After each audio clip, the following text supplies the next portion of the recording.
السلام علیکم پیارے بچوں، کیسے ہیں آپ لوگ؟ تو پیارے بچوں، یقیناً آپ نے ہماری پچھلی کہانی سنی ہوگی اور آپ کو پسند بھی آئی ہوگی۔ تو پیارے بچوں، آج بھی ہم آپ کے لیے بہت پیاری کہانی لے کر آئے ہیں۔ وہ کہانی ہے ہر کام اپنے وقت پر اچھا ہوتا ہے۔ تو پیارے بچوں، جو بھی کام اپنے وقت پہ کیا جائے وہ بہت اچھا ہوتا ہے، کیونکہ وقت جانے کے بعد پھر نہیں آتا۔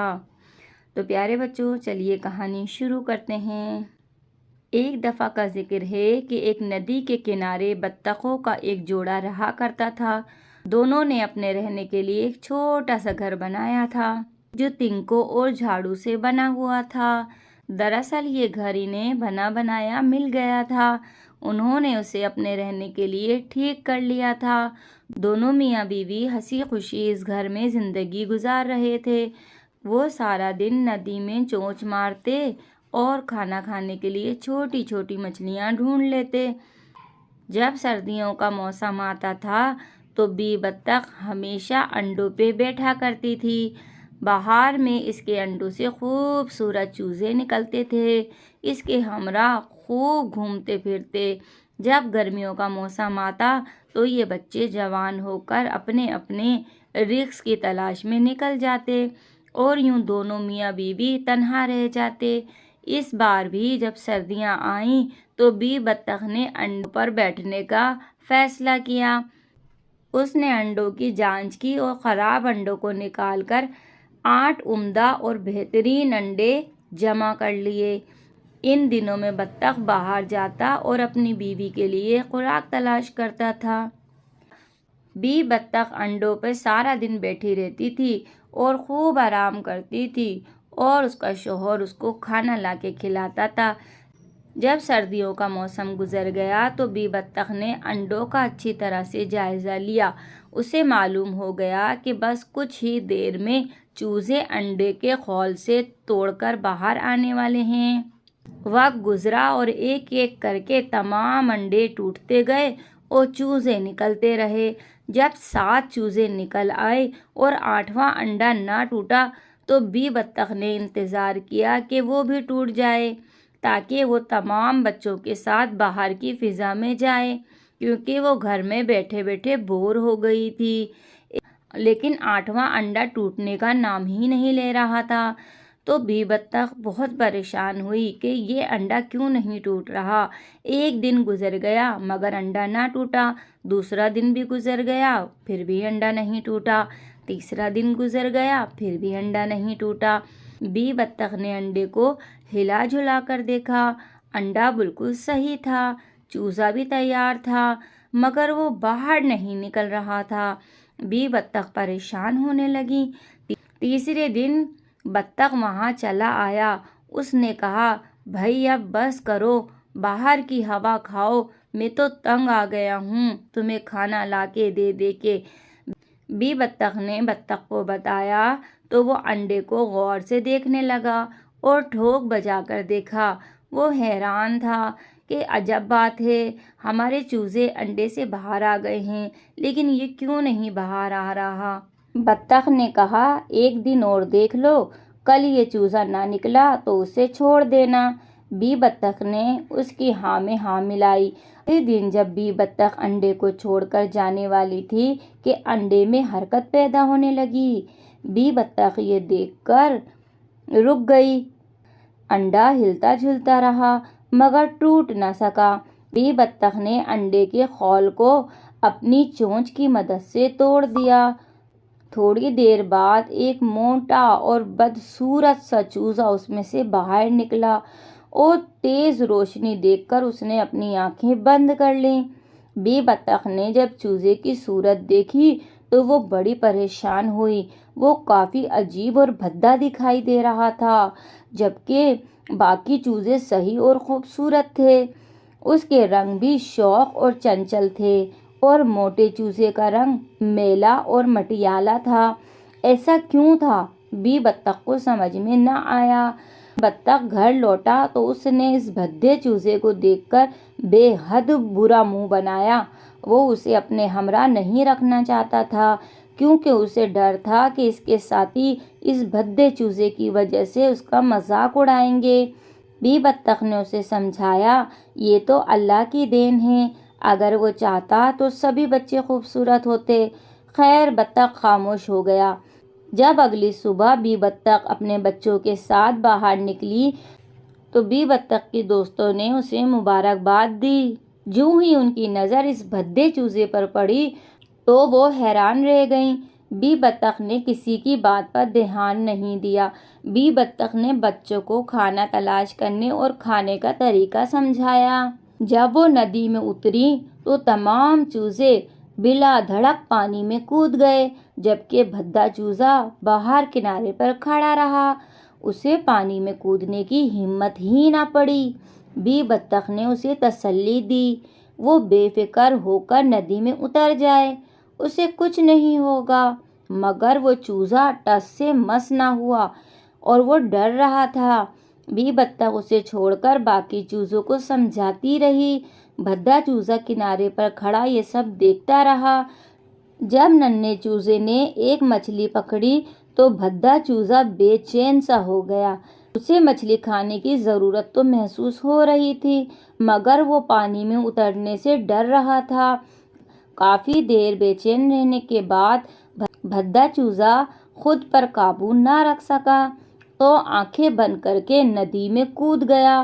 اسے یوں لگا کہ وہ ڈوب رہا ہے، مگر جب وہ خود بخود بھر کر پانی کی سطح سے اوپر آ گیا تو وہ حیران رہ گیا اور وہ خوش بھی ہوا۔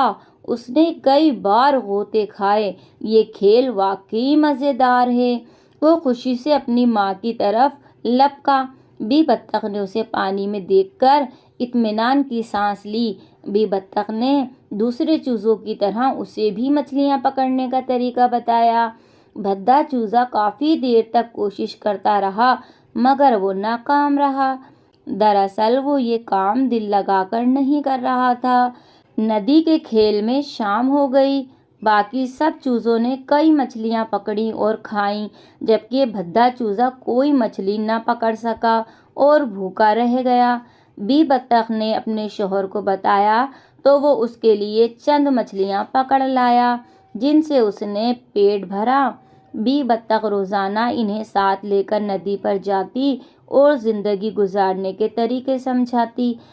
وہ نہ صرف شکل و صورت سے ہی بھدا نہیں تھا، بلکہ اس کا دماغ میں بھوسا بھرا ہوا تھا۔ کوئی بات اس کے سمجھ میں ہی نہیں آتی تھی۔ وہ روزانہ بھوکا رہ جاتا تھا۔ بی بطخ اس پر خاص توجہ نہیں دیتی تھی۔ دن گزرتے چلے گئے۔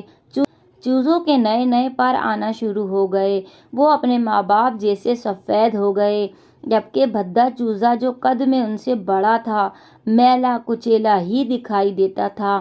اس کے پروں کے نکلنے کی رفتار بہت کم تھی۔ ایک دن بھدا چوزا گھومتے گھومتے باغ میں نکل گیا۔ وہاں رنگ برنگے پھول اور پودے دیکھ کر وہ بے حد خوش ہوا۔ فضا میں تتلیاں اڑ رہی تھیں اور پرندے چہچہا رہے تھے۔ بھدے چوزے نے اچھل اچھل کر تتلیاں پکڑنے کی کوشش کی، مگر وہ بری طرح ناکام رہا۔ اب وہ تھک گیا تھا تو بیٹھ کر اڑتے پرندوں کو دیکھنے لگا جو اپنے پروں کو پھیلا کر فضا میں اڑ رہے تھے۔ بھدے چوزے نے سوچا، پروں کو یوں حرکت دینا مشکل کام نہیں، اگر وہ تھوڑی سی کوشش کرے تو یقیناً اڑ سکتا ہے۔ وہ یہ جانتا تھا کہ پرندوں کا وزن بے حد ہلکا ہوتا ہے، ان کے مقابلے میں اس کا وزن بھی بہت زیادہ تھا۔ وہ سوچ رہا تھا کہ اگر وہ پرندوں کی طرح اڑنے میں کامیاب ہو گیا تو آسانی سے تتلیاں پکڑ لے گا۔ اس نے کچھ دیر سانس لے کر اپنے پروں کو پھڑپھڑانا شروع کیا۔ کافی دیر تک وہ پروں کو پھڑپھڑاتا رہا، مگر وہ اڑ نہ سکا۔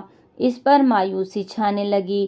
وہ حسرت بھری نگاہوں سے چہچہاتے پرندوں کو دیکھتا رہا۔ اس نے دوبارہ کوشش کی۔ اس بار اس نے اپنے پروں کو پوری طاقت سے پھڑپھڑایا۔ اس کا جسم زمین سے کچھ انچ تک اوپر اٹھ گیا۔ یہ دیکھ کر وہ خوشی سے پھولے نہ سمایا۔ وہ کافی دیر تک کوشش کرتا رہا، مگر وہ زمین سے زیادہ اوپر نہیں اڑ سکا۔ اس نے ہمت نہیں ہاری اور کئی دن کی کوشش کے بعد وہ 2 سے 3 فٹ تک ہوا میں اڑنے میں کامیاب ہو گیا۔ ایک دن تو وہ تتلی کو پکڑتے پکڑتے رہ گیا۔ بدقسمتی سے جب وہ تتلی کو پکڑ رہا تھا تو وہ خود پر قابو نہ رکھ سکا اور ایک بڑے درخت کے تنے کے ساتھ جا ٹکرایا۔ پورا جسم درد سے بھر گیا، لڑکھڑاتا ہوا نیچے گر گیا۔ اس نے دوبارہ اڑنے سے ہمیشہ کے لیے توبہ کر لی۔ وقت گزرنے لگا، گرمیوں کی آمد تھی۔ اس کے بھائیوں نے اڑنا بھی سیکھ لیا اور مچھلیاں پکڑنا بھی۔ اب وہ اپنی ماں کے بغیر ہی اپنا پیٹ بھر لیا کرتے تھے، جبکہ بھدا چوزا ابھی تک اپنی ماں کا محتاج تھا۔ اڑنے کے نام سے تو اس کی روح کانپ جاتی تھی۔ اس کا جسم بالکل سفید ہو چکا تھا اور چونچ بھی خوبصورت ہو گئی تھی۔ وہ بھدا دکھائی نہیں دیتا تھا، البتہ وہ نہایت سست تھا۔ اسے اس کے دوستوں اور بزرگوں نے کئی بار سمجھایا کہ اب وہ بڑا ہو گیا ہے، لہٰذا اسے خود محنت کرنا چاہیے۔ وہ سب کی باتیں سنتا اور دوسرے کان سے اڑا دیتا۔ اس کے اندر کچھ کر دکھانے کا جذبہ بالکل بھی نہیں تھا۔ وہ ماں باپ کے سہارے رہ رہ کر ان کا اس قدر عادی ہو گیا تھا کہ محنت کرنے سے اس کی جان جاتی تھی۔ یوں ہی گرمیوں کا موسم آیا۔ اس کے تمام بھائی بہن گھر چھوڑ کر اپنے اپنے رزق کی تلاش میں نکل گئے۔ وہ اپنے ماں باپ کے پاس اکیلا رہ گیا۔ ایک دن بھی بطخ اور بطخ نے مل کر اسے سمجھایا کہ اسے اپنی زندگی خود گزارنے کی عادت ڈالنا چاہیے۔ محنت کر کے کھانا اور زندگی بسر کرنا اصل نعمت ہے۔ سستی کرنا، دوسروں پہ انحصار کرنا اچھی بات نہیں، مگر سست بچہ کچھ نہ سیکھ پایا۔ بے سستی کی زندگی گزارنے کی وجہ سے اس کا قد بھی نہیں بڑھا اور وہ چھوٹے قد کا ہی رہ گیا۔ وقت گزرتا رہا مگر سست بچہ پہلے سے زیادہ سست ہوتا چلا گیا۔ گرمیوں کے موسم میں شکاری بھی ادھر آ نکلے، جنہیں دیکھ کر مرغا، بیاں اور دوسرے پرندے وہاں سے بھاگ جاتے۔ اس موسم میں شکاری آئے تو بی بطخ نے کہا، بیٹا اب بہت دیر ہو چکی ہے، میں کچھ نہیں کر سکتی۔ شکاری لوگ آ گئے ہیں اور ہمیں اپنی جان بچانے کے لیے یہاں سے جانا ہی پڑے گا۔ اگر تم وقت پر اڑنا سیکھ لیتے تو ہم تمہیں بھی اپنے ساتھ لے جاتے۔ سست بطخ بے حد رویا، مگر وقت ہاتھ سے نکل چکا تھا۔ اس کے ماں باپ اپنی اپنی جان بچانے کے لیے وہاں سے چلے گئے اور وہ وہاں تنہا رہ گیا۔ شکاریوں نے اپنی مہارت سے کئی پرندوں کا شکار کیا اور شکار ہونے والے جانوروں کو لانے کے لیے کتوں کو بھی استعمال کرتے۔ سست بطخ کئی دن تک شکاریوں کی نگاہوں سے بچاتا رہا، مگر وہ کبھی گھاس کی اوڑ میں چھپ جاتا تو کبھی درخت کے کھود میں۔ اسے مچھلیاں بھی پکڑنا نہیں آتی تھیں، اس لیے وہ بھوکا رہنے لگا۔ کمزوری بہت زیادہ بڑھ گئی تھی۔ ایک دن وہ شکاری سے چھپ کر گھاس کی جھاڑ میں چھپا ہوا تھا کہ ایک شکاری کتے کی نظر اس پر پڑ گئی۔ اس نے پل جھپکتے ہی اسے اپنے منہ میں ڈالا اور اپنے مالک کے پاس لے آیا۔ سست بطخ بے بسی سے یہ سب دیکھتا رہا۔ دیکھو بچوں، اگر کوئی کام وقت پر اور پوری توجہ سے انجام نہ دیا جائے تو بعد میں بڑا نقصان اٹھانا پڑتا ہے۔ اگر وہ بطخ محنت کرتا اور مشکل سے نہیں گھبراتا تو یقیناً وہ اپنے بہن بھائیوں کے ساتھ اطمینان کی زندگی گزارتا اور وہ بھی تمام بطخوں کی طرح بھاگ جاتا۔ بیکار آدمی کا کوئی ساتھی نہیں ہوتا۔ تو پیارے بچوں، بیکار آدمی کا ہر کوئی ساتھ چھوڑ دیتا ہے۔ تو پیارے بچوں، کیسی لگی آپ کو کہانی؟ تو مجھے امید ہے اس کہانی کو سننے کے بعد آپ لوگ بھی اپنا ہر کام وقت پہ کریں گے اور کسی کی محتاج نہیں بنیں گے اور اپنے امی ابو کے ہر کام میں ان کا ہاتھ بٹائیں گے، تاکہ ہمیں بھی کام کرنا آئے اور ہم بھی آگے بڑھ کر ہر کام میں حصہ لیں اور اپنی امی کی مدد کریں۔ تو پیارے بچوں، ملتے ہیں اگلی کہانی میں۔ اللہ حافظ۔